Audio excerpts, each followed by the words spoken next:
ಸ್ನೇಹಿತರೆ ನಮಸ್ಕಾರ. ಇವತ್ತು ಸಾಂಪ್ರದಾಯಿಕ ಕೃಷಿಗಳನ್ನ ಬಿಟ್ಟು ಅಂದ್ರೆ ಮೆಕ್ಕೆಜೋಳ, ಕಡ್ಲೆ, ಶೇಂಗಾ ಈ ತರದ ಬೆಳೆಗಳನ್ನ ಬಿಟ್ಟು ಇವತ್ತು ನಮ್ಮ ಕೊಪ್ಪಳ ಭಾಗದ ರೈತರು ಹಣ್ಣು ಕೃಷಿಗಳಿಗೆ ಬಹಳ ಒತ್ತು ಕೊಡ್ತಾ ಇದ್ದಾರೆ. ಮಾವು, ಪಪ್ಪಾಯಿ, ದಾಳಿಂಬೆ ಈ ತರದ ಕೃಷಿಗಳಿಗೆ ಬಹಳ ಒತ್ತು ಕೊಡ್ತಾ ಇದ್ದಾರೆ ಸ್ನೇಹಿತರೆ. ಅಂಥದ್ರಲ್ಲಿ ಯಲಬುರ್ಗಾ ತಾಲೂಕು, ಕೊಪ್ಪಳ ಜಿಲ್ಲೆ, ಚೌಡಾಪುರ ಗ್ರಾಮದ ನಮ್ಮ ರಮಣ್ ಅವರು ನಮ್ಮ ಜೊತೆಗಿದ್ದಾರೆ ಸ್ನೇಹಿತರೆ. ಪಪ್ಪಾಯಿ ಬೆಳೆಗಾರರು, ಜೊತೆಗೆ ಬಾಳೆ ಬೆಳೀತಾ ಇದ್ದಾರೆ ಇವರು.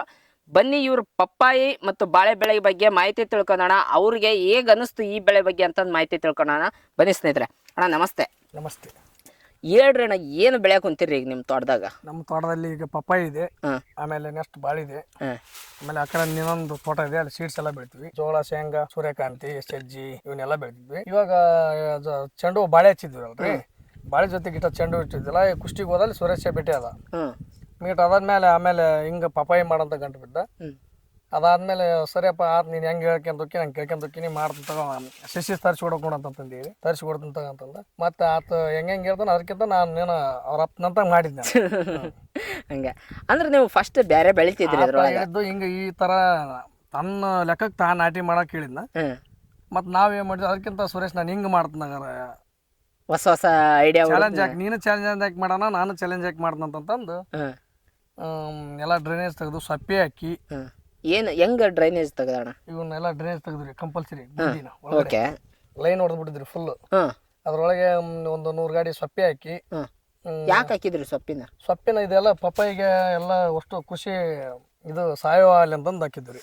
ಗೊಬ್ಬರ ಆಗ್ಲಿ ಅಂತ ಸೊಪ್ಪೆ ಹಾಕಿವಿ. ಆಮೇಲೆ ಇದ್ರೊಳಗಡೆ ಮತ್ತೆ ಹುಲ್ಗಿಲ್ ತಪ್ಪಲ ಹಾಕಿವಿ. ಆಮೇಲೆ ನೆಕ್ಸ್ಟ್ ಗೊಬ್ಬರ ಇದೆ ನೋಡ್ರಿ ಇಲ್ಲಿ, ತಿಪ್ಪಿ ಗೊಬ್ಬರ ಹಾಕಿರಿ. ಹೌದ್ರಿ, ಹಚ್ಚಬೇಕಾದ್ರೆ ಕಾಣಿಸ್ತದ.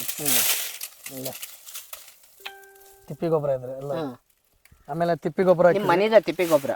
ಹೌದು, ಇಲ್ಲ ಬೇರೆ ಕಡೆ ತಗೊಂಡ್ರಿ. ಒಂದು 100 ಗಾಡಿ ಎರ್ಕೊಂಬಂದ್ರಿ. 100 ಗಾಡಿ ತಗೊಂಡ್ರಿ.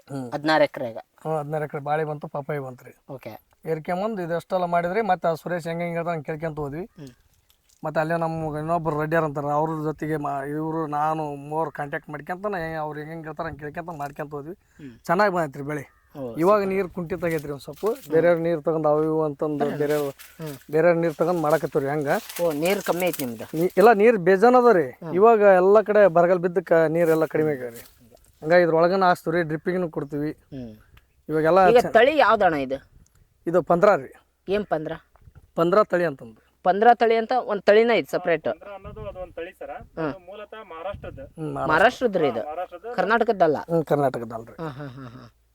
ಓಕೆ, ಇದು 15 ನಂಬರ್ ಪಪ್ಪಾಯಿ ತಳಿ. ಗಿಡದಿಂದ ಗಿಡಕ್ಕೆ ಎಷ್ಟು ಹಚ್ಚಿರಣ ಇದು? ಸಾಲಿಂದ ಸಾಲು 8 ರೀ, ಗಿಡದಿಂದ ಗಿಡಕ್ಕೆ 6. ಬಟ್ ಎಲ್ಲ ಇದೇ ಸಿಸ್ಟಮ್ ಹಚ್ಚದ ಎಲ್ರು? 7-5 ಮಾಡೋದು ಒಳ್ಳೇದು. ಬಟ್ ಬಹಳ ಹತ್ರ ಮಾಡಿದ್ರೆ ಇದೆಲ್ಲ ನಾವು ಇದ್ರೊಳಗೆ ಗಾಡಿ ಪಾಡಿ ಹೋಗ್ಬೇಕು, ಸ್ವಲ್ಪ ಗಾಳಿ ಆಡ್ಲಿ ಅಂತಂದು 8 ಫೂಟ್ ಅಗಲ ಮಾಡೀವ್ರಿ. ಓಕೆ, ಒಂದ್ ಸ್ವಲ್ಪ ಅಗಲ ಮಾಡಿವ್ರಿ. ಅಂದಲ್ಲಿ ಇಷ್ಟು ಚೆನ್ನಾಗಿ ಬಂದೈತ್ರಿ. ಇವಾಗೆಲ್ಲ ಇವಾಗ ಕಡಿಮೆ ರೀ. ಈಗ ನೆಕ್ಸ್ಟ್ ಒಂದು 2 ತಿಂಗಳಿಂದ ಬಂದಿದ್ರ ತೋಟ ಬಿಟ್ಟು ಯಾರು ಹೊರಗಡೆನ ಹೋಗ್ತಿದ್ದಿಲ್ಲ. ಹೌದಾ? ಅಷ್ಟು ಚೆನ್ನಾಗಿತ್ರಿ ಇದು ಗಾರ್ಡನ್. ಇದೆಲ್ಲ ಈ ಪಪ್ಪಾಯಿ ಬೆಳೆ ಲಾಭ ಐತಾ ಅಂತ? ಲಾಭ ಐತ್ರಿ, ಮಾಡಿದ್ರ ಲಾಭ ಐತ್ರಿ. ಯಾಕಂದ್ರೆ ಲಾಭ ಐತ್ರಿ ಇದ್ರಲ್ಲಿ. ಯಾಕೆ ನಮ್ಗೆ 10-12 ರೂಪಾಯಿ ಕೆಜಿ ಸಿಕ್ಕರೆ ಸಾಕ್ರಿ. 12 ರೂಪಾಯಿ ಕೆಜಿ ಸಿಕ್ಕರೆ ಸಾಕು. ನಿಮ್ಗೆ ಎಷ್ಟು ಕೆಜಿ ಸಿಕ್ಕೈತಿ? ನಮ್ಗೆ ಹಂಗಂಗೆ ಕೂಡ ಸಿಕ್ಕೈತಿ. ನಮ್ಗೆ 28 ಸಿಕ್ಕೈತಿ, 30 ತನಕ ಸಿಕ್ಕೈತ್ರಿ. ಬರೀ 2 ರೂಪಾಯಿ ಸಿಕ್ಕೈತ್ರಿ. ಅವಾಗ 2 ರೂಪಾಯಿ ಕೆಜಿನ? 2 ರೂಪಾಯಿ ಕೆಜಿ ರೀ. 36 ಟನ್ ಆಗೈತ್ರಿ. 36 ಟನ್ ಆಗೈತ್ರಿ. ಅವಾಗ ಒಂದು ಸಾಮಿ ಒಂದ್ ಟೈಮ್ ಮಾಡಿದ್ರೆ 36 ಟನ್ ಆಗೈತಿ. ಬರೀ 2 ರೂಪಾಯಿ ಕೆಜಿ. ಅವಾಗಲೇ ಬಾನ 30-20 ರೇಟ್ ಸಿಕ್ಕಿದ್ರ ದೇವ್ರ ಇದ್ ಮಾಡ್ದ ಇರ್ಲಿ. ನಮ್ಮ ಹಣೆ ಬರ ಎಷ್ಟು ಸಿಗ್ಬೇಕಷ್ಟು ಸಿಕ್ಕೈತ್ರಿ. ಬಟ್ 12 ರೂಪಾಯಿ ಸಿಕ್ಕರೆ ಲಾಭ ಐತ್ರಿ. ಕಡಿಮೆ ಅಂದ್ರೆ ಎಷ್ಟು ಸಿಕ್ಕರೆ ಲಾಭ ಅನ್ಸತ್ತಣ್ಣ ಇದು? ಕಡಿಮೆ ಅಂದ್ರೆ ಒಂದು 10 ರೂಪಾಯಿ ತಳಗಂತ್ರ ಸಿಗಬಾರ್ದ್ರಿ. ಇದು 10 ರೂಪಾಯಿ ಕೆಳಗೆ ಸಿಗಬಾರ್ದು. ಬಟ್ 2 ರೂಪಾಯಿ ಸಿಕ್ಕಾಗ ಲಾಸ್ ಆಗತ್ರಿ ಸರ್. ಅದು ಕೂಲಿಗಳಿಗೆ ಆಗಲ್ರಿ. ಅದು ಈಗಿನ ಆಳಿಗೆ ಇವೆಲ್ಲ 300-400 ರೂಪಾಯಿ ಒಂದು ಆಳ್ರಿ. ಬಟ್ ನಿಮ್ಗೆ 30 ರೂಪಾಯಿ ತನಕ ಸಿಕ್ಕತ್ರಿ ರೇಟ್ ಸಿಕ್ಕ. ಅಲ್ಲಿ ಅವಾಗಲೇ 4 ಟನ್ 3 ಟನ್ ಆಗದ್ರಿ. ಈಗೇನು ನಮ್ಗೇನು ಲಾಭ ಕೊಟ್ಟತ್ರಿ. ಲಾಭ ಐತ್ರಿ. ಕಾಯಿ ಐತಲ್ರಿ, ಬೇಜಾನ್ ಇದೆ ನೋಡ್ರಿ. ಬೇಜಾನ್ ಇದೆ ಕಾಯಿ ಎಲ್ಲ. ಏನ ಐತ್ರಿ ಇದು? ಒಂದು 50 ಕಾಯಿ ಐತಣ್ಣ. 50 ಹಾಕ್ರಿ, ಜಾಸ್ತಿ ಐತ್ರಿ ಇದ್ರಲ್ಲಿ. ಅಷ್ಟು ಎಣ್ಸಿನವ್ರು ಒಂದು 60-70 ಕಾಯಿ ಆಗತ್ರಿ. ಒಂದು ಕಾಯಿ ಎಷ್ಟು ಬರ್ತಣ್ಣ ತೂಕ? ಒಂದು ಕಾಯಿ ಇದು ಮಿನಿಮಮ್ ಇವಾಗ ಸ್ವಲ್ಪ ಎಟ್ನೆಸ್ ನೀರಿಲ್ದ ಕಡಿಮೆ ಐತ್ರಿ. 1 ಕೆಜಿಲಿ ಹಿಡ್ದು 4 ಕೆಜಿ ತನಕ ಬಂದೈತ್ರಿ ಒಂದು ಕಾಯಿ. ಒಂದು ಕಾಯಿ 4 ಕೆಜಿ ಅಂತಂದ್ರ 12 ರೂಪಾಯಿ ಸಿಕ್ಕರು ನಿಮ್ಗೆ 50 ರೂಪಾಯಿ ಬೇಕಾದಂಗ್ರಿ. ಅದು ಒಂದ್ ಸ್ವಲ್ಪ ಬಾಳೆ ಹಚ್ಚಿದ್ವಲ್ರಿ, ಕುಷ್ಟಿಗೆ ಹೋದಲ್ಲಿ ಪರಿಚಯ ಆದ್ನಲ್ಲ, ಇಲ್ಲ ಗಟ್ಟಾಗಿ ಪಪ್ಪಾಯಿ ಮಾಡ್ಬೇಕಂತ ಮಾಡಿ. ಇಲ್ಲ ಮಾಡಬೇಕಲ್ಲ, ನೀನ್ ಮಾಡೇ ಬಿಡು ನೀನ್ ಪಪ್ಪಾಯಿ ಅಂತ ನಿಂತ್ಕೊಂಡ್ರಿ ಅವ್ರು. ಅವ್ರ ತೋಟಕ್ಕೂ ಇದ್ದೆ. ಅವ್ರದೆಲ್ಲ ನೋಡ್ಕೊಂಬಂದೆ. ಅಂದ್ರೆ ನೋಡ್ಕೊಂಡ್ ಬಂದ್ರಿ ನೀವು ಇನ್ನೊಂದು ತೋಟ ಕಡೆ ಹೋಗಿ. ನೋಡ್ಕೊಂಬ ಮತ್ತೆ ಸುರೇಶಿಂದ ಅಲ್ದ ಮತ್ತೆ ಸುರೇಶ್ ಬದ್ಲಿ ಕಡೆ ಹೋಗಿ ಬರ್ತಂದ ಹೋಗಿ ಬಾ ನೀನು ನೋಡಿ 4 ತಾಕ ಮಾಡ್ಕೆ ಮಾಡಿ ನೀನು ಅವ್ರು ನನ್ನ ಹೆಚ್ಚು ಮಾಡ್ಬೇಡ ಆದ್ರೆ ಮತ್ತೆ ನಮ್ಮ ಅಣ್ಣ ಹೇಳಿ ನೋಡ ನಮ್ಮ ತಮ್ಮ ಹೇಳಿ ನೋಡ ಹಿಂಗತೆ ಆಗ್ಬಿಟ್ಟೈತಿ ನೋಡ ಅಂತ ಅನ್ಬಾರ್ದು ಅನ್ನೋದಕ್ಕೆ 4 ತಾಕ ಹೋಗಿ ಬಂದ್ರಿ ಆತ. ಹೋಗಿ ಬಂದು ಎಲ್ಲ ಕಡೆ ಹೋಗಿ ಬಂದು ನೋಡ್ಕೊಂಡ ಮಾಡೀನಿ ರೀ. ಮುಂದಾದ್ರೂ ಮಾಡಾರ ನಾವು ನೀನು ಹೆಚ್ಚಿಗೆ ಇನ್ನೊಂದು ಸ್ವಲ್ಪ ದಿನ. ಇವಾಗ ಇದು ಆದ್ಮೇಲೆ ಇದನ್ನ ಏನನ್ನೋದು ಇದ್ರದ್ದು ಲಾಭ ಗುಣ ತಿಳ್ಕೊಬೇಕಲ್ರಿ. ಅಲ್ಲ ಈಗ ನಿಮ್ಗೆ ಲಾಭ ಕಾಣಿಸ್ತೈತಿ. ಲಾಭ ಕಾಣಿಸೈತ್ರಿ ಆಗಲ್ಲ. ಎಷ್ಟಾಗೈತೆ ಅಣ್ಣ ಈಗ? ಆಗೈತ್ರಿ ಒಂದು ಬಾಳೆ ಬಂತು ಪಪ್ಪಾಯಿ ಬಂತು ಒಂದು 30 ಲಕ್ಷದ ಆಗೈತ್ರಿ. 30 ಲಕ್ಷ? ಹೌದ್ರಿ 30 ಲಕ್ಷ ಆಗಿದೆ. ಬಾಳೆ ಬಂತು ಪಪ್ಪಾಯಿ ಬಂತು. ಮತ್ತೆ ಇನ್ನೂ ಮತ್ತೆ ನಮ್ಮ ದೇವ್ರ ಅದೃಷ್ಟಲಿದ್ದ ಎಷ್ಟು ಸಿಗುತ್ತಾ ಗೊತ್ತಿಲ್ಲ. ಇವಾಗಂದ್ರೂ ಒಂದು 8 ಲಕ್ಷ ಲಾಭ ಸಿಕ್ಕಿದೆ ಈಗ. ಅಲ್ಲ ಅಣ್ಣ ಇದ್ರದ್ದು ಖರ್ಚು ವೆಚ್ಚ ಅಂದ್ರೆ ಇದೆಲ್ಲ ಖರ್ಚು ಎಷ್ಟಾಗುತ್ತೆ? ಭಾಳ ಮಾಡಿದ್ರಿ ಖರ್ಚು. ಅವ್ರು ಸುರೇಶ್ ಸರ್ ಹೇಳಲ್ಲ ಕೈದ್ರೆ ಒಂದು ಸ್ವಲ್ಪ ಮಿನಿಮಮ್ ಆಗ್ತೈತ್ರಿ. ನಾವು ಜಾಸ್ತಿ ಮಾಡಿದ್ರಿ ಒಂದು ಸ್ವಲ್ಪ.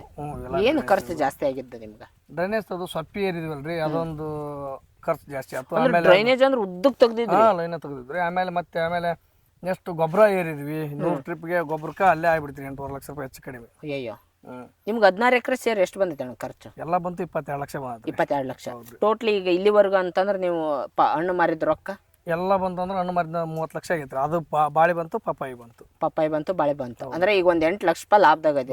ಅಂದ್ರೆ ಎಷ್ಟು ವರ್ಷಕ್ಕೆ ಅಣ್ಣ ಇದು? ವರ್ಷಕ್ಕಂದ್ರೆ ಒಂದ ಬೆಳೆ ಬರೋದ್ರಿ ಈಗ ಅದು. ಈ ಪಪ್ಪಾಯಿ ಅದು ಬಾಳೆ ತೆಗಿಬೋದ್ರಿ 2-3 ಬೆಳೆನ. ಈಗ ಇದು ಪಪ್ಪಾಯಿ ಹಚ್ಚಿ ಎಷ್ಟು ದಿನ ಆಯ್ತು ಈಗ? ಇವಾಗ 1 ವರ್ಷ ಆಯ್ತ್ರಿ. ಈಗ 1 ವರ್ಷಕ್ಕೆ 8 ಲಕ್ಷ ರೂಪಾಯಿ ಉಳ್ದೈತಿ. ಬಟ್ ಇನ್ನು ಎಷ್ಟು ದಿನ ಬರುತ್ತಣ್ಣ? 8 ಲಕ್ಷ ರೂಪಾಯಿ ಬಾಳೆದು ಬಂತು ಇದು ಬಂತು ಉಳ್ದೈತ್ರಿ.